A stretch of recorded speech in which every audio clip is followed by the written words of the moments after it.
Cavite. Umiinom po tayo ng masarap na palamig. 10 pesos naman po 10 yan. pesos lang.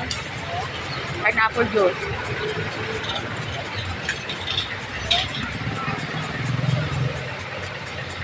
Katatapos lamang namin bumili ng tinapa sa Barangay Sapatres.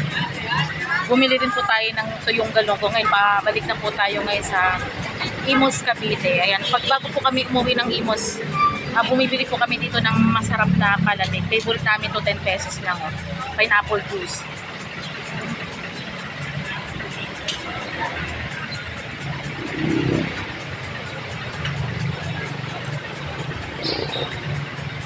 Mainit po ngayon ang panahon po dito sa sa Rosario. Mainit ang biyahe natin ngayon sa pagmumotor. Magkaning binili natin na bumili kami ng ilang pirasong galunggong natin na pambinili natin. 30 piraso. Ilang tinapang mangos. Ito. Yan, ito. Tapos bumili din tayo ng tuyong galunggong. Sarap po nito, 10 pesos lang ang pineapple juice na palamig. Ay, nandito pa tayo sa Rosario, Cavite at babiyahin na tayo sa Imus, Cavite.